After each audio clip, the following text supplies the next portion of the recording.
नमस्कार सभी को। डेट 28 मार्च 2025। आज हम थोड़ा सा सोमेटोस्टेटिन के बारे में देखेंगे। गुरुजी ने वेद में सोमेटोस्टेटिन के बारे में काफ़ी चीज़ें लिखी हैं, तो पहले हम उनका रेफरेंस लेंगे, फिर बाद में जो भी कुछ अगर नया नॉलेज है उसके बारे में वो हम उसके बाद देखेंगे। पैनक्रियाज के डेल्टा सेल सोमेटोस्टेटिन नामक हार्मोन बनाते हैं। यही हार्मोन हाइपोथैलेमस में भी निकलता है, जो पिट्यूटरी ग्लैंड से बने ग्रोथ हार्मोन को रोकता है। सोमेटोस्टेटिन सभी हार्मोन को रोकेगा। कौन से? जो गाइटन के 10th एडिशन में पेज नंबर 893 पर लिखा हुआ है। तो वो कौन से हार्मोन है जिनको ये रोकेगा? तो वो है insulin, glucagon, thyroid stimulating hormone यानी TSH, गैस्ट्रीन, गैस्ट्रिक जूस तथा CCK। ये कहाँ पर लिखा है? Ross and Wilson 9th edition page number 217। तो जब भी रक्त में शुगर या अमीनो एसिड या फैट्स बढ़ जाते हैं तब सोमेटोस्टेटिन निकलता है, और यह पेट, डियोडिनम तथा गॉल ब्लैडर की मोटिलिटी यानी गति को रोकता है, एवं GIT यानी अन्य नलिका में निकलने वाले स्रावों का निकास या सीक्रेशन तथा उनका अवशोषण दोनों के समय को बढ़ा देता है, ताकि खाने को पचाने में कोई जल्दबाजी ना हो। अब टेबर डिक्शनरी क्या कहती है, जो हमें प्रोवाइड की गई थी न्यूरोथेरेपी में, सबसे अधिक उपयोग टेबर डिक्शनरी के माध्यम से हम बीमारियों को समझने का प्रयास करते हैं इनिशियल स्टेज में। तो टेबर डिक्शनरी में लिखा है कि कुछ प्रयोगों में पाया गया है कि ट्यूमर जो हार्मोन बनाते हैं उन्हें सोमेटोस्टेटिन रोकता है। इसके अलावा शरीर में कहीं भी अनचाहा ग्रोथ जैसे ट्यूमर, फाइब्रॉइड इत्यादि, उसे सोमेटोस्टेटिन खत्म कर सकता है। और न्यूरोथेरेपी में यानी LMNT में इस ज्ञान से बहुत लाभ है।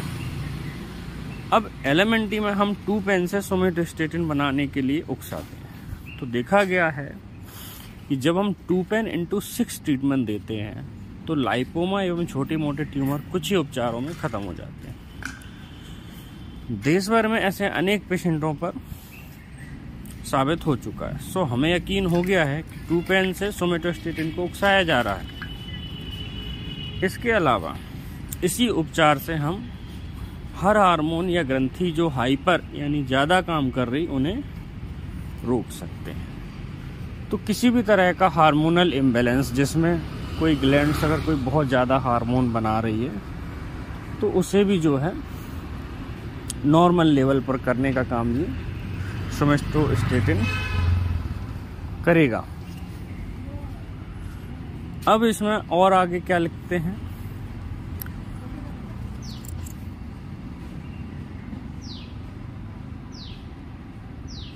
अधिक कैल्शियम हो जाने से, शरीर में कैल्शियम ज़्यादा हो जाने से पैनक्रियास डिस्टर्ब हो जाता है, जिसको कैल्शिफिकेशन इन पैनक्रियाटिक डक्ट करके कुछ प्रॉब्लम्स आती हैं, या पैनक्रियाज में कैल्शियम की जमावट के कारण पैनक्रियाटाइटिस होने का भी खतरा रहता है। तो जिसे थायराइड भी देकर ठीक कर सकते हैं। ये गुरुजी की डायरी 19 मई 1990 में उस समय उन्होंने लिख दिया था।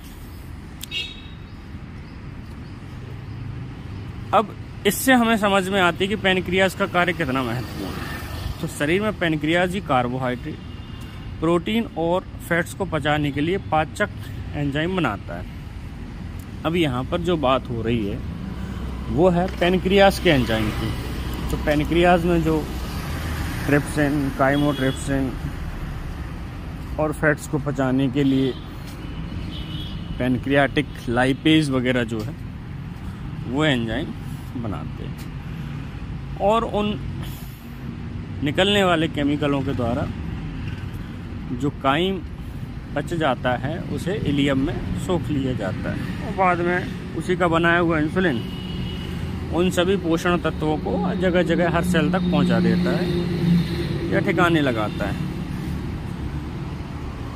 और सेल उसको ले लेते हैं, और जो बचा हुआ एक्स्ट्रा न्यूट्रिशन वो लीवर स्टोर कर लेता है। पेनक्रियाज और कैंसर, जिसके बारे में काफ़ी चीज़ें अलग अलग न्यूरोथेरेपिस्ट ने हम लोग प्रयोग करते हैं और बहुत ही बेहतरीन इसका रिजल्ट है। सो पेनक्रियाज और कैंसर के बारे में देखा जाए तो सोमेटोस्टेटिन इंसुलिन और ग्लूकागोन दोनों को रोकता है। यानी जब शुगर बहुत अधिक होगी तब ये ग्लूकागोन को रोकेगा ताकि अधिक शुगर बॉडी में ना बढ़े, और जब इंसुलिन बहुत अधिक बनेगा तो उसको भी रोकेगा ताकि ग्लूकोज जो है एकदम कम ना हो जाए।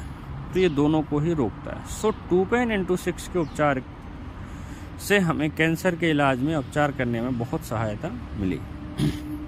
कारण कैंसर के सेल्स को इंसुलिन से बनाया हुआ या पहुंचाया हुआ ग्लूकोज, प्रोटीन या फैटी एसिड मिलने बंद हो जाते हैं, जिससे इनका बढ़ना रुक जाता है। तो न्यूरोथेरेपी करती है कि कैंसर का होना ट्रोफोब्लास्ट और एस्ट्रोजन की मिलीभगत से होता है। ये न्यूरोथेरेपी का ऐसा मानना है।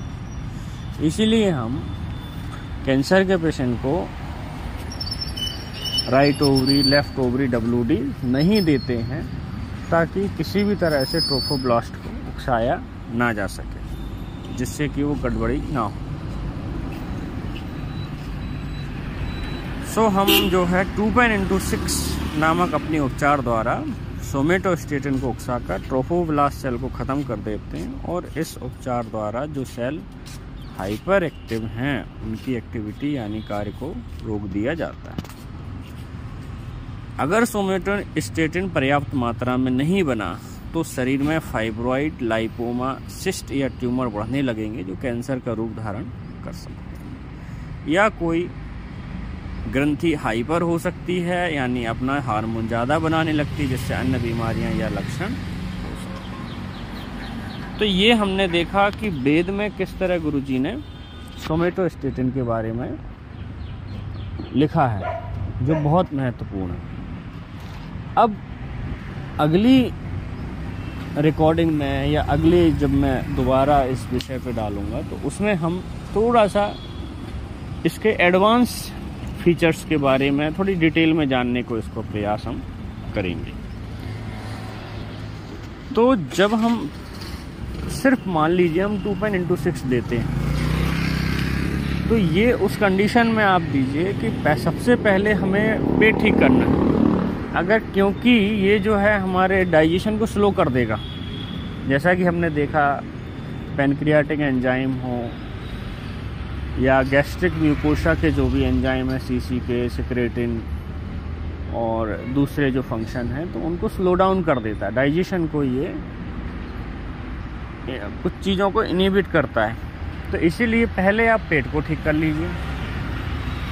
अगर डाइजेशन सही कर लिया, सारे काम बराबर हो रहे, फिर हम जो है 2PEN-6 पे जब काम करेंगे तो ये फटाफट अपना काम करना शुरू कर देगा, क्योंकि ये एक पेप्टाइड हार्मोन है। तो इसीलिए प्रोटीन का ठीक से पाचन होना बहुत ज़रूरी है। अगर प्रोटीन का ठीक से पाचन नहीं होगा तो सोमेटोस्टेटिन का जो रॉ मटेरियल है वो प्रॉपर उसको नहीं मिलेगा। ये अमीनो एसिड से मिलकर बनता है। तो नेक्स्ट रिकॉर्डिंग में कौन कौन से अमीनो एसिड इसको मिलकर बनाते हैं सोमेटोस्टेटिन, उसकी हम चर्चा करेंगे और इसको समझने का प्रयास करेंगे। तो सिर्फ 2PEN-6 अगर हम दे देते हैं पेशेंट को तो इसमें जो है सोमेटोस्टेटिन रिलीज होगा, और जहाँ पर भी जो भी चाहे एक्स्ट्रा हार्मोन हो कि शुगर बहुत ज़्यादा बड़ी है तो ग्लूकागोन को भी कंट्रोल करके शुगर को मेंटेन करेगा। अगर शुगर लो हो रही है तो उसको और अधिक लो होने से भी रोकेगा। ठीक है, शरीर में किसी भी तरह की एक्स्ट्रा ग्रोथ है, टिश्यू ग्रोथ कर रही है, उसको रोकने का काम ये करेगा। ठीक है जी, नमस्कार, बहुत बहुत धन्यवाद।